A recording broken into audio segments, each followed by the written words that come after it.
Dobrý deň a vítajte v našom ďalšom podcaste, tentokrát v 3. dieli, kde sme sa rozhodli, že sa budeme baviť o dejinách prekladu.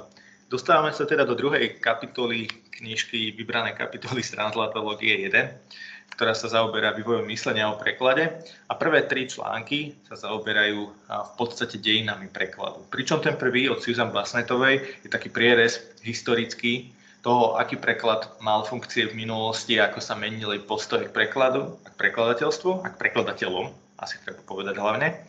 A tie ďalšie 2 sú od Jana Ferenčika a zaoberajú sa vznikom takého teoretického myslenia o preklade na Slovensku a vznikom slovenskej prekladateľskej školy. V podstate už ani nemôžem hovoriť, že ďakujem pekne, že že pozvanie prijal aj kolega Martin Dievčus, lebo ty už vlastne nie si host, ale ty si stály host. Ty si vlastne už, ako by som povedal, Milan Lasica a v televíznej show Zlaté časy, čo zo mňa robí vlastne Elenu Vacvalovú, lebo ona je moderátorkou a on je stály host, čo asi nebola úplne dobrý príklad. Každopádne ďakujem, že si opäť tu. Ahoj, dobrý deň. No to je ako, hej, áno, máš pravdu. Dobre, ale tak ja som rád, že sa môžeme takto pravidelne každý týždeň porozprávať, hlavne v časoch sociálnej deprivácie je rozhovor s niekým, s kýmkoľvek veľmi príjemné. Ja som rád práve, že si to ty. Dobre, ďakujem pekne. Stavím sa, že to hovoríš každej, ako sa hovorí, ale ďakujem ti pekne aj tak za tieto milé slová. Dobre, necháme tieto frázy na začiatok už tak a pustíme sa ku samotným textom. Ja sa najprv tak opýtať tak všeobecne, že prečo by študenti mali vedieť niečo o dejinách disciplíny, ktorú študujú?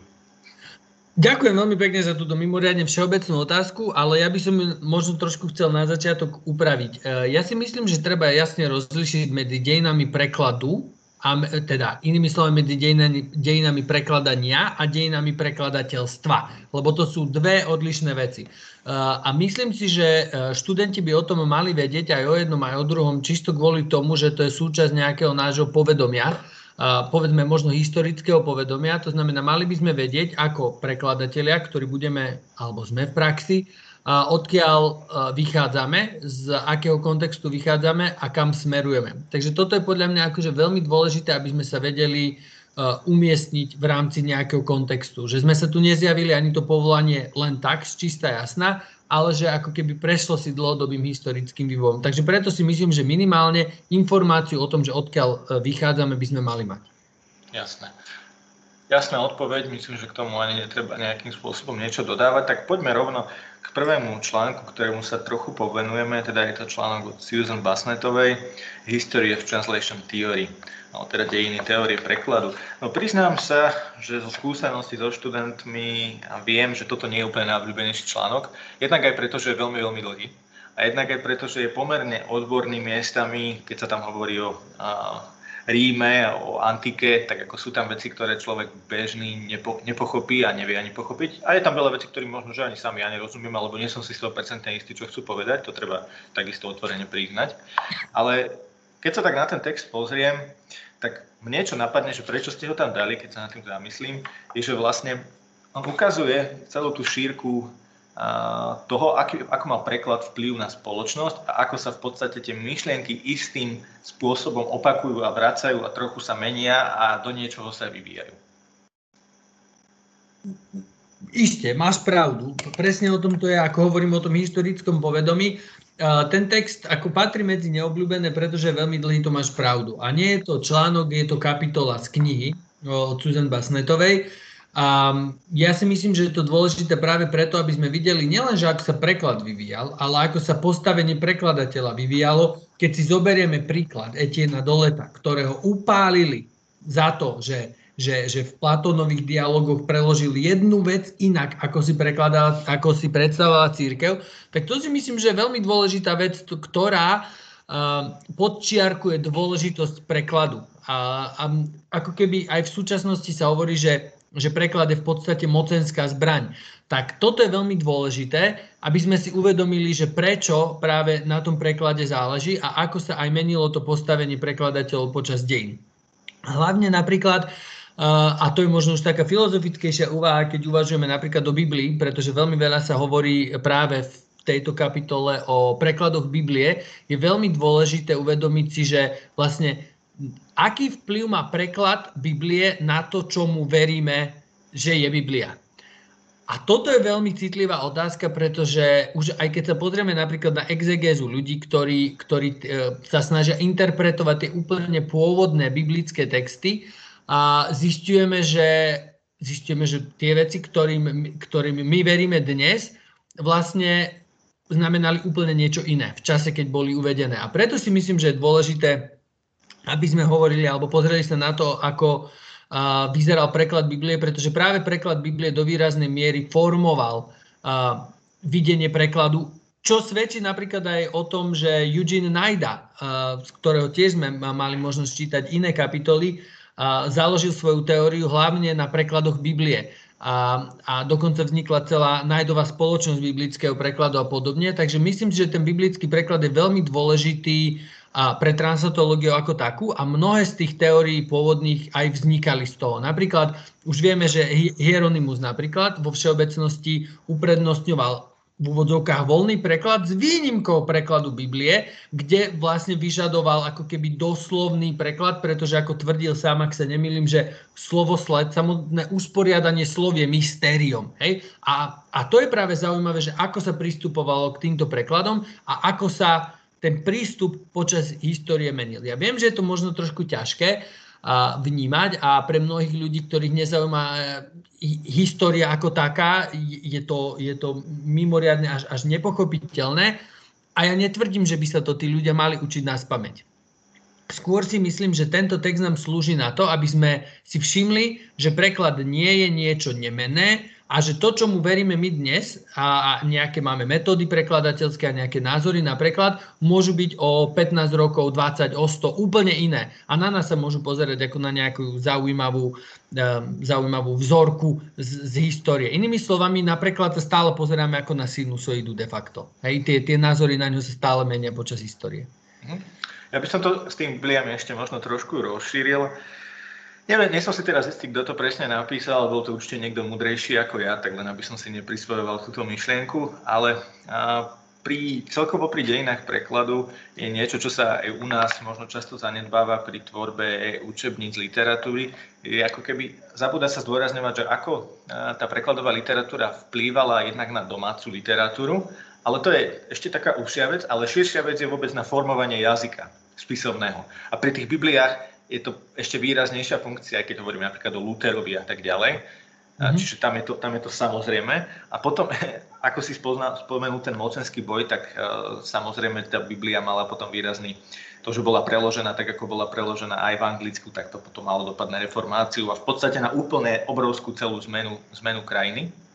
A to sme ešte len pri Bibliách. Hej? A čo je pomerne zásadný text. Ale zoberme si a poďme trochu do takého kontroverznejšej témy. Ak sú moje informácie správne, tak v podstate Marxov Kapitál ruský preklad Marxovho Kapitolu bol vôbec prvý preklad toho textu v inom jazyku. A práve v Rusku, ako keby tá revolúcia si našla tie svoje korene a tam práve teda začala.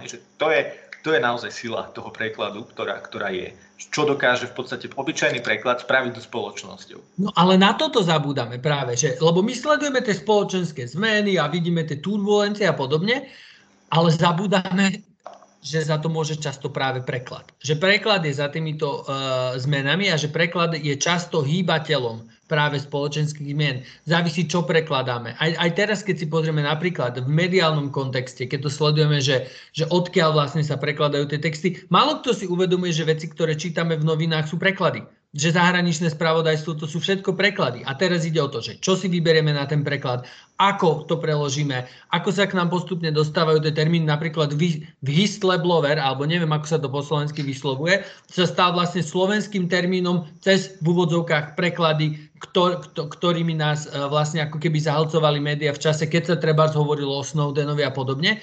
Ja len chcem, aby sme si uvedomili, a táto kapitola má na to slúžiť, aká je sila prekladu. A v čom spočíva sila toho prekladu? Taký ako keby neviditeľný hýbateľ tých spoločenských zmien, o ktorom sa málo hovorí. A ešte keď sa pozrieme na ten text vo všeobecnosti, tak keby som to veľmi, veľmi zjednodušil, a som zvedavý, či budeš s týmto súhlasiť alebo nie, budem veľmi zvedavý na to, tak dá sa povedať, že dejiny myslenia o preklade sú v podstate zakliesnené v takej dichotómii voľnosť-vernosť, že to je niečo, čo sa stále vracia, opakuje a tak ďalej, že v jednej dobe máme zase voľnosť, v druhej dobe máme zase viacej vernosť z nejakých dôvodov a tie dôvody sú tam pomerne dobre rozpísané a tak ďalej. Súhlasil by si s tým, či je to výrazné zjednodušenie celej problematiky? Podľa mňa je toto falošný konflikt a neviem, či to náhodou nie je to taký umelý narratív nejaký, ktorý sme si my vybrali, aby sme zjednodušili prístupy v prekladu, že vernosť, voľnosť. Ja to už keď počujem, už trošku musím povedať, že som alergický na túto dichotómiu, lebo zase, ako aj Vilikovský napríklad písal viackrát, že cieľom je ísť voľnosťou k vernosti. To znamená, a to je tá, čo sme sa minule rozprávali, tá equivalence indifference. To znamená, práve tým, že bude preklad iný ako originál, môže znamenať, že sa mu viac podobá, ako keby bol doslovný a podobne. Takže pre mňa je toto už trošku tieto diskusie vernosť versus voľnosť, už trošku také mlátenie prázdnej slamy, lebo podľa mňa je to ako keby falošný konflikt. Nie, s tým súhlasím. Ja si tiež myslím, že v podstate o tom diskutovať nejakým spôsobom nemá význam, ale že tak, ako sú prezentované tie dejiny, tak ako ich prezentuje Basnetová, tak často sa to vlastne spúšťa ako keby do toho, že v tomto období prevažovalo to, v tomto období prevažovalo to. A to možno samo o sebe nie je až také dôležité, ako podľa mňa ono zaujímavejšie je to, že prečo. Že prečo vlastne sa zrazu zdôrazňoval ako keby ten voľný alebo verný preklad, akokoľvek ho nazveme v tých rôznych možnostiach a v rôznych množinách. A to je... Toto si treba uvedomiť, že ten preklad sa realizuje vždy v určitom spoločenskom kontexte a v určitej spoločenskej nálade. To znamená, preklad sa realizuje vždy na základe nejakej spoločenskej objednávky. A toto si tiež treba úplne otvorene povedať. A od toho závisí aj výber textov napríklad, výber prekladateľov, výber metód a podobne, cenzúra a tak ďalej. Toto sú presne všetky tie veci, kedy možno dôležitejšie ako preklad je ten kontext. A myslím, že aj spoločne sme sa o tom viackrát rozprávali, že vlastne preklad je ako keby lakmusovým papierikom spoločenských zmien. Ja som dokonca mal v jednom článku, ktorý sme spolu písali a neviem, či sme to nakoniec vymazali alebo nie odtiaľ to tvrdenie, lebo bolo pomerne silné. Bolo, že povedz mi, čo preklada, že ja ti poviem, v akej spoločnosti žiješ. Hej? Že reálne na základe tej prekladovej produkcie si vieme ako keby spätne rekonštruovať hodnoty, ktoré daná spoločnosť vyznávala v čase, keď skúmame ten preklad. Mhm. No a samozrejme ten preklad Biblie bol pomerne výraznou udalosťou aj u nás v Československu, teda tej králickej a tak ďalej. Pomerne ostrá diskusia sa tam viedla, že či sa má preložiť Biblia aj do slovenčiny, alebo sa nechať iba v králickej Biblii, v králickej verzii. A bol to vlastne ako taký dôkaz, že keď preložíš tú Bibliu do toho svojho jazyka, že ten jazyk je nejakým spôsobom svojbytný a dôkaz, že teda zaslúži si ako keby nejakú formu samostatného štátu, ale nie o tom som chcel. Chcel som týmto nenápadne veľmi, ale tým, že som na to poukázal, tak to až také nenápadné nie je, previazať na tie dva texty, ktoré nasledujú za Susan Basnetovou, teda na Jana Ferenčíka, 3 plodné 10 ročia, krátka retrospektíva a Slovenská prekladateľská škola. A tam vlastne sa rozpráva Ferenčík, tam nie je nič pomerne extra komplikované, si myslím, ale vníma tam tie dejiny slovenského myslenia o preklade niekedy od 50. rokov 20. storočia. Prečo nemáme nejaké informácie aj o tom, čo sa dialo v slovenskom prekladateľstve do roku 1950 alebo 48 a vyššie? Máme tie informácie, pravda, že máme, len nie sú v tých skriptách. V skriptách je toto, pretože sme niekde museli začať. Ale napríklad, ak niekto má záujem o štúdium dejín prekladu a dejín translatológie, tak by som potom možno navrhol pozrieť sa na dejiny prekladu od Kataríny Bednárovej. Alebo by som už išiel vyslovene k historikom prekladu, ktorí sa týmito vecami zaoberajú naozaj až pomaly od Proglasu, od Cyrila Metoda. Ja som osobne nemyslím, myslím si, že je to dôležité, ale nemyslím si, že keby sme tam dali ďalší 40-stránový text o Proglase a Československu a stredoveku a tak ďalej, že by to nejakým spôsobom rozšírilo viac obzor tých študentov ako tie texty, ktoré tam sú. A teraz ten Ferenčík je tam preto, že tam práve vznikali zásady Slovenskej prekladateľskej školy. Že tam tá diskusia už začala ísť ako keby k translatológii. Áno, vedeckému poznaniu o preklade. Vedeckému poznaniu, skúmaniu prekladu. Preto je tam práve tento Ferenčíkov text, lebo on tam popisuje, že ako sa oni postupne dostávali k tomu, kde sme v časti ešte aj dnes, lebo to dedičstvo nás ešte stále dnes ovplyvňuje pri napríklad písaní prekladu príprave prekladu jednotlivé tie zásady, ako napríklad zásada dobrej slovenčiny, uprednostňovanie obsahu pred formou a tak ďalej, koncepčnosť prekladu, neprekladať dialekt dialektom, ale vymyslieť ad hoc dialekt a tak ďalej. To sú podľa mňa veci, ktoré ešte stále na nás vplývajú a myslím si, že aj pre študentov je dôležité vedieť, hlavne v tých úvodných fázach prípravy, že kde sa to vzalo. Hej, že prečo a ako sme sa tam dostali a práve preto je tam ten Ferenčíkov retrospektívny pohľad na tú situáciu. A zároveň sa hovorí, že ako keby Ferenčík tým uzavrel, ako keby, alebo sumarizoval svoje životné dielo. Keďže vieme, že to bolo publikované v roku 82 v kontextoch prekladu, tak on za tých vlastne 30 rokov, zosumarizoval tam 30 rokov svojej práce a tých diskusí prekladateľských do tejto knihy a nám sa zdala tá kapitola ako pomerne reprezentatívna, aby študenti získali prehľad. A pri tej kapitole pri tých dvoch článkoch si treba uvedomiť, že je tam pomerne veľa takého toho ideologického balastu, ktorého sa treba možno sa zbaviť, nevnímať ho úplne tak nebrať úplne všetko 100% pravdivo, ako tam je. Samozrejme, to tam je, ale to tam muselo byť. To ani tak dôležité nie je. Ja by som sa chcel zastaviť pri tom, teda, keď hovoríme o Slovenskej prekladateľskej škole, tak hovoríme, že takým, môžem povedať, zakladateľom je Jan Ferenčík? Jedným z zakladateľov, lebo ja si myslím, že akože keď sa tu zabúda na Zoru Jesensku v tejto diskusii... Že ju zadefinoval skôr. Dobre, ale zadefinoval ju na základe tej tvrdej diskusie so Zorou Jesenskou. A napríklad, keď si prečítame názory Zory Jesenskej na preklad, tak mnohí z nás budú otvárať oči, aká bola aktuálna. Už vtedy. Hej, v tých 50. rokoch, keď o tom písala. Takže myslím si, že nesmieme zabúdať na Zoru Jesensku a často sa na ňu zabúda v tých diskusiách. A možno aj kvôli nám, že sme nezaradili jej texty napríklad do týchto skript. Len to chcem zdôrazniť, že ona zohrala dôležitú rolu.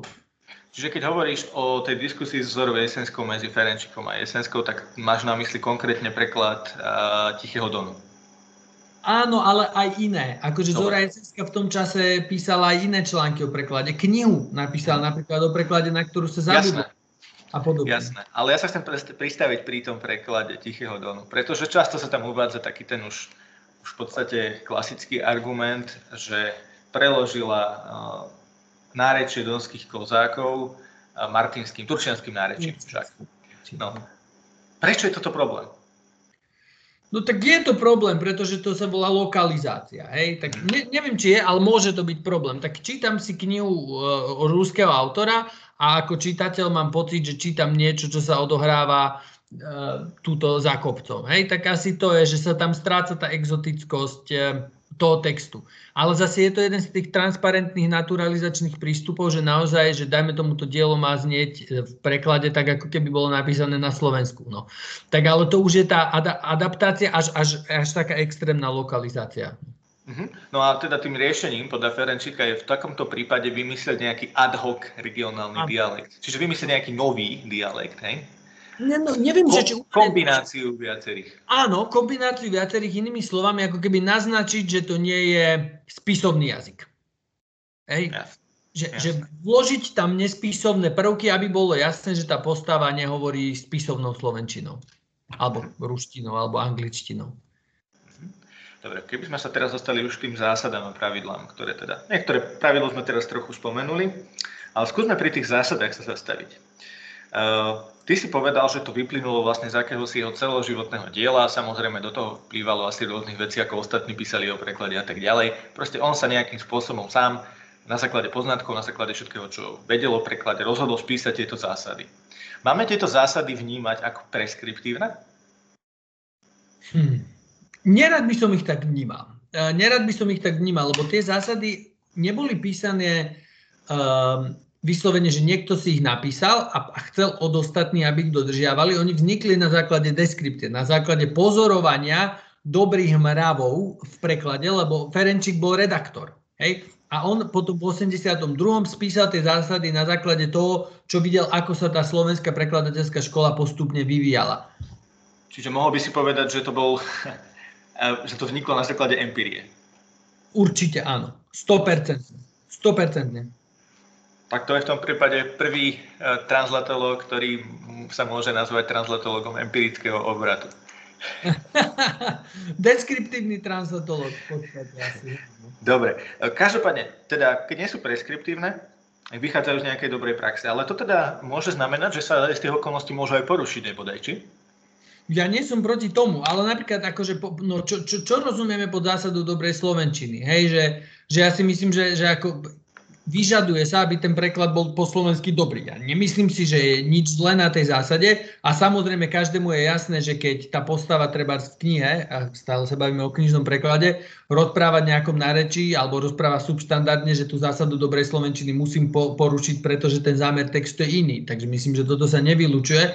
Ja neviem, porušiť zásadu koncepčnosti prekladu, je to úplne prirodzené, že ten preklad má byť koncepčný, že raz keď prekladám míle na kilometre, tak nepreložím na prvej strane míle na kilometre a o 10 strán to budú zase míle. Ak nemám na to nejaký špecifický dôvod. Takže podľa mňa tá koncepčnosť prekladu, zásada dobrej slovenčiny, uprednostňovanie obsahu pred formou, to akože nie je podľa mňa na tom nič také čudné. Nie, čudné na tom určite nie je nič, ale zoberme si hypotetickú situáciu v zásade textovej úplnosti. Povedzme si, že je tam nejaký špecifický pojem, nejaká špecifická veta, ktorú jednoducho tá naša kultúra nepochopí a v podstate nič nepovie. Bude taký veľký problém, keď sa rozhodnem to vynechať? A je to zásada textovej úplnosti? No, vynechám vetu. Ale to, počkať. Zásada textovej úplnosti a významovej totožnosti sa podľa mňa doplňajú. A ja si myslím, že aj tá zásada textovej úplnosti z časti by mohla smerovať k cenzúre. Necenzurovať preklady. Nevyhadzovať veci z ideologických dôvodov, napríklad z tých textov. A vieme, že tie preklady a príkladov je dosť, však stačí si prečítať. Myslíš si, že kvôli tomu túto zásadu zadefinoval? Ja ju tak dnes vnímam. Myslím si, že a to len špekulujem, že to bolo preto, že sa stalo napríklad, že ja neviem, možno niekto vynechal odsek, keď prekladal, alebo si ho nevšimol a podobne. Takže na takéto veci si treba dať pozor, ale nemyslím si určite, že to bolo myslené tým, že tam vypadne nejaká veta, ktorá je povedzme redundantná. Hej? Takže nemyslím si, že to bolo takto myslené. Dobre, to možno treba povedať tiež. Inak som veľmi rád, že si spomenul knižný preklad, to je možno niečo, čo sme zabudli spomenúť, že aj tá slovenská translatológia, hlavne teda vtedy, sa zaoberala výhradne umeleckým prekladom, teda takmer výhradne umeleckým prekladom. Prečo? Boli tam akože lastovičky prvé, kedy sa začal uvažovať o preklade spoločenskovedných textov, v odbornom preklade boli aj konferencie viaceré, aj zborníky o tom vznikali a podobne.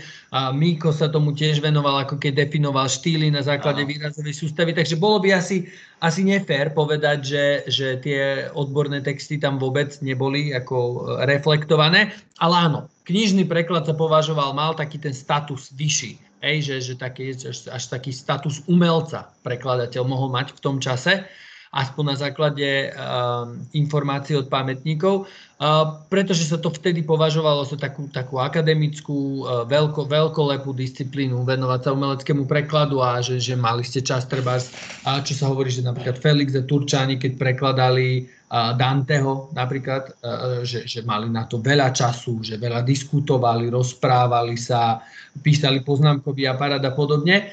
Takže to bolo vnímané ako taká možno vyššia činnosť v tom čase.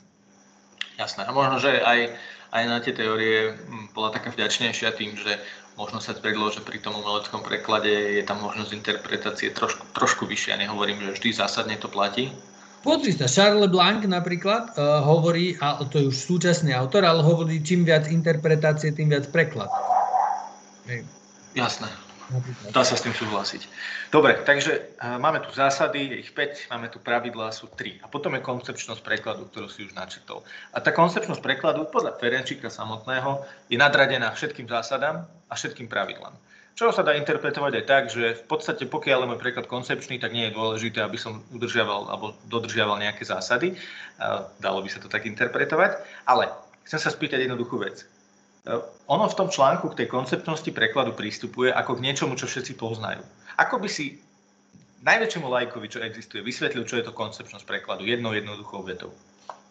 Určiť si, ako budem prekladať a držať sa toho počas celého prekladu. A na základe čoho si to učím?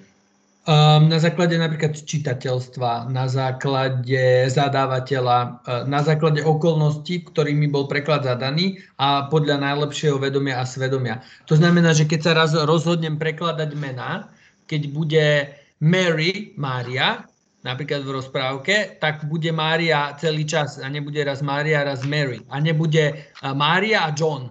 Hej, ale bude Mária a Ján, hej, a podobne. To znamená, že určiť si koncepčnosť, inými slovami, ako keby to je to, že rozmýšľať nad tým, ako tento text idem preložiť a držať sa toho stále. Lebo nemôže tá postava, ak ona v celej knihe v origináli rozpráva subštandardne, tak nemôže v polke knihy rozprávať subštandardne a v druhej polke knihy spisovne. A to je práve tá koncepčnosť, že vidíme inými slovami, že ten preklad drží v kope. A ja vnímam aj tú koncepčnosť, a Ferenc to sám hovorí, ako nadradenú všetkým zásadám, ale podľa mňa sú jej súčasťou. To znamená, v rámci koncepčnosti prekladu si určím, že dobre, kde nadradzujem význam nad formou, kde môžem formu s významom dať na jednu roveň, kde môžem porušiť zásadu dobrej slovenčiny a podobne. Čiže toto všetko patrí do tvorby koncepcie. Čiže ale to je dôležité povedať, že vychádza naozaj z toho textu samotného a z toho zadávateľa, teda to, čo vlastne tým textom chceme dosiahnuť, ako keby. Áno. Že je to nejaký súhrn. Či je to, čo my chceme s tým textom dosiahnuť, alebo či to chce dosiahnuť ten klient, ktorý nám ten preklad zadáva. A to možno, že rozoberieme pri teórii Scopusu. Okay. Tak. Dobre, ja ti veľmi pekne ďakujem opäť za podľa mňa veľmi zaujímavú diskusiu. Ja myslím, že sme to tak nejak zhrnuli dostatočne, že tie ostatné veci sú už také viac menej jasné. Čiže tie dejiny prekladu majú istý význam v tom, ako by sme mali vnímať vôbec fenomén prekladu vo všeobecnosti. A takisto nám ukazujú, že sme nevznikli iba tak lusknutím prsta a že to malo nejakým spôsobom niečo k niečomu viedlo a niečo potom vzniklo. Dobre, tak ti ďakujem veľmi pekne a zase na budúce. Ďakujeme a tebe, ahoj, majte sa.